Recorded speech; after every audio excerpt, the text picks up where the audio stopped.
አብዛኞቻችሁ እንዴት ቶፓዝ ቪዲዮ ኤአይን ተጠቅማችሁ ቪዲዮአችን ወደ 4K መቀየር እንደምትችሉ አታውቁም። በዛሬው ቪዲዮአችን እንዴት ወደ 4K መቀየር እንደምትችሉ አሳያችኋለሁ። እናም የዚህ ቪዲዮ መጨረሻ ላይ እኔ የምጠቀምበትን ቶፓዝ ሴቲንግ እሰጣችኋለሁ። እንደነዚህ አይነት አዳዲስ እና ትሬንድ የሆኑ ነገሮችን እንድሰራላችሁ ይህን የዩቲዩብ ቻናል ሰብስክራይብ፣ ላይክ፣ ሼር እናም ደውሎን በመጫን ቤተሰብ ይሁኑ። ቶፓዝ አፕሊኬሽን ትከፍታላችሁ። ይህንን ክሊክ ታደርጋላችሁ። የምትቀይሩትን ቪዲዮ ታስገባላችሁ። ወደዚህ ትመጡና ወደምትፈልጉት አውትፑት ለመቀየር ይህን ክሊክ ታደርጋላችሁ። 2K፣ 4K፣ 8K ሁሉም አለላችሁ። ወደምትፈልጉት መቀየር ትችላላችሁ። እኔ ለዛሬ ማሳያችሁ ወደ 4K ቀይሬ ያሳያችኋለሁ።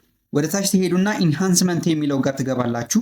ፓራሜትር የሚለው ጋር ትመጣላችሁ። አውቶ የሚለውን ወደ ማኑዋል ትቀይሩታላችሁ። ልክ እንደዚህ ሲመጣላችሁ ይህን ሴቲንግ ታስገባላችሁ፣ ልክ እኔ እንደማደርገው። ከዛ ወደ ታች ትመጡና ከነ ድምፁ እንዲያወጣላችሁ አውቶ የነበረውን ወደ ኮፒ ትቀይሩታላችሁ። ከዛ ኤክስፖርታስ የሚለውን ክሊክ ታደርጋላችሁ። የምትፈልጉትን ስም ትሰጡና ሴቭ ትሉታላችሁ። ትንሽ ከቆየ በኋላ እንደዚህ ይመጣላችኋል። ልዩነቱን ማየት ትችላላችሁ። ከታች ሎድ የሚያደርገው ነገር እስኪጨርስ ጠብቁ። ልክ እንደጨረሰ እንደዚህ አይነት ራይት ምልክት ያሳያል። ከዛ ኮምፒውተራችሁ ላይ ሄዳችሁ ቼክ ማድረግ ነው። በመጨረሻም ይህን የቶፓዝ ሴቲንግ መጠቀም ትችላላችሁ። ይሄ ቪዲዮ ለሁሉም እንዲዳረስ ላይክ፣ ሼር፣ ኮሜንት አድርጉ።